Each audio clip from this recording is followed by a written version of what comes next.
What's up, YouTubers? Jose Quiñones de CNC here. Hey, thank you for tuning into my YouTube channel and continuing with this saga of how to make a rectangle in your backyard.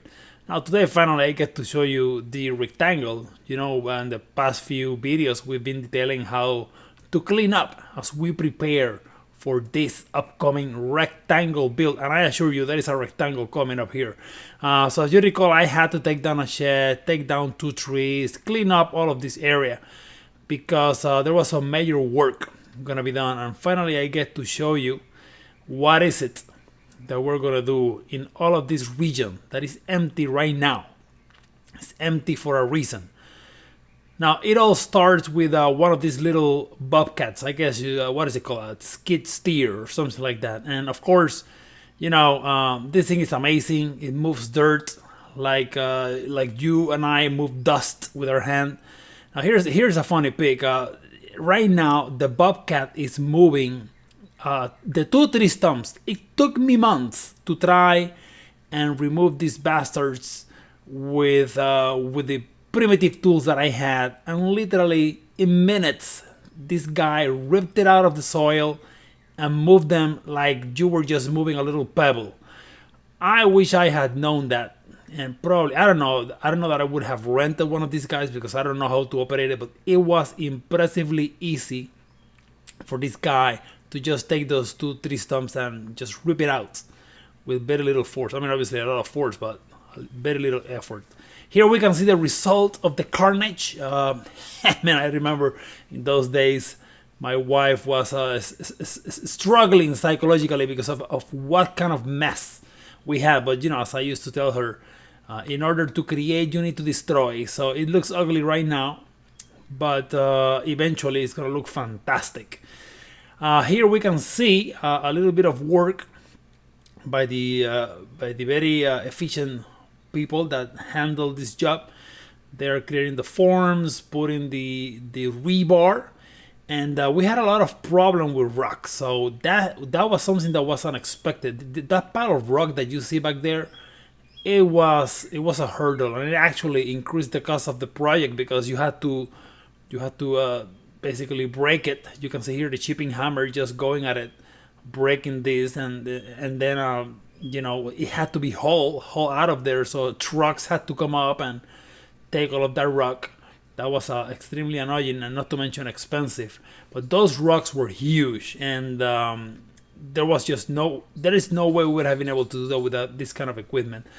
Now you can see what is called the trencher. So the trencher is used to create these grooves where concrete is going to be poured in, reinforcing the slab, which is the rectangle in question. More shipping happening here. I tell you, this took probably a week worth of cleaning up that region, and we had no idea that rock was there, so that was completely unexpected, unfortunately. But lots of cleanup, lots of work with the little skid steer. I tell you, I'm thinking I would love to have one of these guys, but then again, probably would use it 2 or 3 times in my life. Here we have they have added the layer, the barrier, moisture barrier or something like that is called, and they're doing the rebar. It is a lot of tedious work. It just takes some time, and eventually we're gonna do a little concrete pour that's coming up next. But a lot of work. It looks like a lot of people, but it's just the GoPro effect of workers going. But this is basically days worth of work. I had the GoPro set to like 1 frame every 5 minutes or something like that. So that's why it looks like super fast paced. Then they pour some sand to add, I guess, to make it prettier, or not prettier, but you know. Here is the end result. Before the pouring, we are basically ready to start pouring some concrete. The preparations have led to this beautiful rectangle being ready, and here we have the first attempts at pouring concrete. Now there were some issues because the hose is so long. I didn't want the concrete truck to drive to the place, because that would have busted the driveway. I mean, and it's a fairly long driveway, so I don't want to make more concrete work than needed. Although, sometimes I wonder if I should have redone that driveway, but it's this project is already pricey as it is, so you don't want to make more than you need to. Like I was saying, basically, the hose was getting stuck, but luckily, eventually, these guys figured it out, and the concrete was able to flow as required.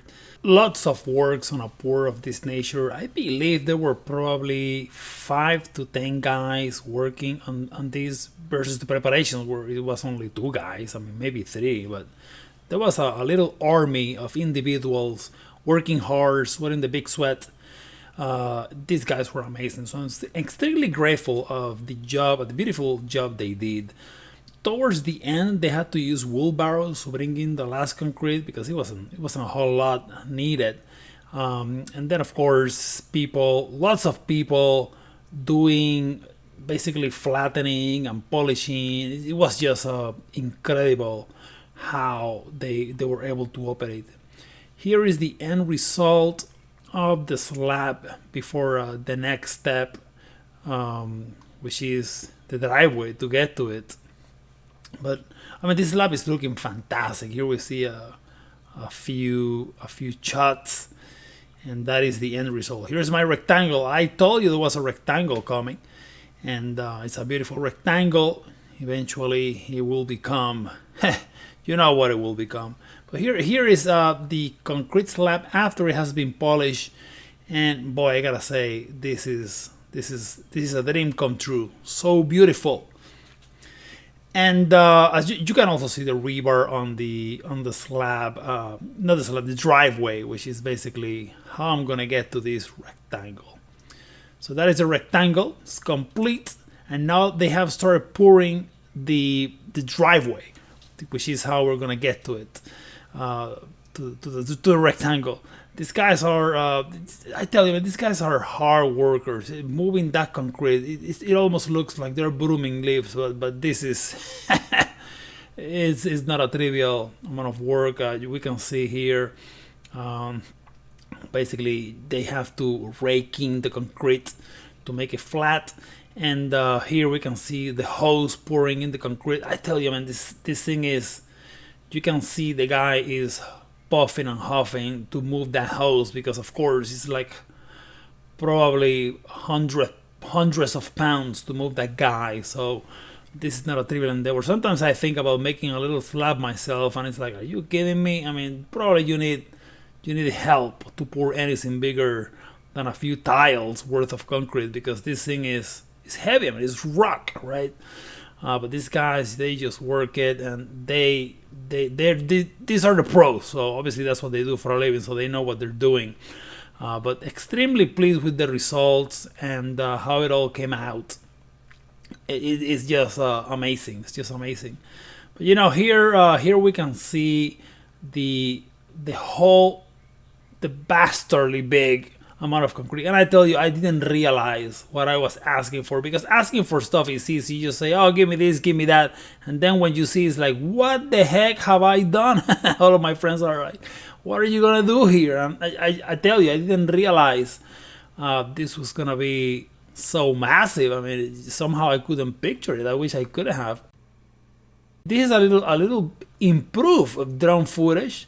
You can see that now, after months of filming this project, I have become a little bit better with drone footage. But this is the transformation, how it all changed from nature to man-made structure. I wanted to shoot 3 different angles from the corners and from the center to see how it all changed, the before and after, if you will, of before the slab and after the slab. So this is basically what it looks like, and I'm very happy with the results. So this has been a great experience. I do want to thank you for continuing with this saga of my rectangle, and I'm gonna see you on the next one. Of course, more to come.